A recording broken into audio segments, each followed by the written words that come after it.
শীত এসে গেছে, খেজুর গাছ থেকে সংগ্রহ করা হবে রস, আর ওই রসে তৈরি হবে মানিকগঞ্জের ঐতিহ্যবাহী হাজারি গুড়। আর এই জন্যই কর্মব্যস্ত হয়ে পড়েছে গাছি পরিবারগুলো। শুরু হয়েছে খেজুর গাছ ঝুড়া, মাটির চুলা বানানো, হাঁড়ি জ্বালা পরিষ্কার সহ নানা কর্মযজ্ঞ।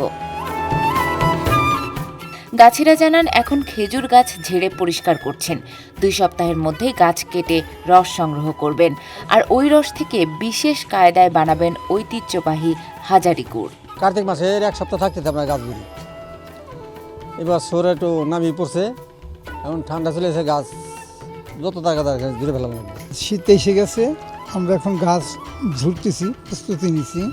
তো প্রায় গাছই ঝুড়া শেষের দিকে, কিছু গাছ ঝুড়বে আছে, ঝুড়তেছি। 2-1 সপ্তাহ পর ভালো গুড় আসবই আশা করতেছি।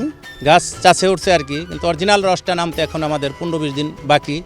যখন ভালো রস নামবে, পচে উঠবে, তখনই আমাদের গুড়, হাজারি গুড় ভালো হবে, ভালো মানের হবে। এবছর রোহিত ভালো আছে, রোহিত যাচ্ছে, কুয়াশা পড়ে নাই, আমরা ভালো একটা পাবো এই আশা করতেছি। এখন লোক আবার গাছ কাটছে, ধুইরে দাঁড় করতেছে, যত শীত করবো তত গুড় ভালো হইব। গাছ কাটবো, ঝুড়বো, আর তারপরে আপনার হাড়ি লাগাইবো, আবার পারবো, এই প্রস্তুতি আর কি। ব্যস্ততা বেড়েছে গাছি পরিবারের নারী সদস্যদেরও। চুলা লেপে জ্বালা ও হাঁড়ি ধুয়ে মুছে পরিষ্কারের কাজ করছেন তারা। প্রতি বছরে কার্তিক মাস আসে, আমরা বাইন দেই, তারপরে গাছ ধরে এই মাত্র কেবল শুরু করলাম আমরা। এখন গাছ ধুতেছে, গাছ ধরে তারপর রস নামাইব, বাইনে জাল দিব, গুড় বানাইব।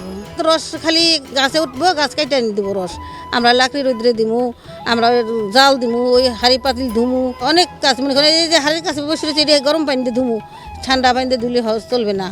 ভালো করে মনে করেন জাবা দিয়ে ধুইলে উপর করা লাগবে, আবার ফের শুকাবে, আবার ফের খাড়া করতে হবে, আবার রোদ শেখায় থাকলে নিয়ে রোদ্রে দিতে হবে। জেলা প্রশাসক জানালেন, প্রায় 150 বছর ধরে হাজারি গুড় জেলার ঐতিহ্য বহন করায় সরকারিভাবে মানিকগঞ্জ জেলাকে হাজারি গুড়ে ব্র্যান্ডিং করা হয়েছে। গুড়ের উৎপাদন বাড়াতে খেজুর গাছ লাগানো, সংরক্ষণ ও গাছিদের সহায়তার কথাও বললেন তিনি।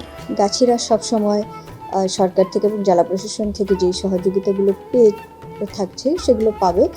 আর সবচেয়ে বড় কথা হচ্ছে, আমরা এই খেজুরের গুড়েও ভেজাল মেশানোর কিছু অভিযোগ কিন্তু আমরা পাই, এবং সেই বিষয়ে কিন্তু আমরা খুব কঠোর হব। কারণ যে বিষয়টি নিয়ে আমরা জিআই পণ্য করার জন্য কাজ করছি, ব্র্যান্ডিং হিসেবে যেটি পরিচিতি লাভ করছে, সেটিতে যদি ভেজাল মেশানো হয় তাহলে এটি পুরো মানিকগঞ্জের সুনামের জন্য হুমকি হবে।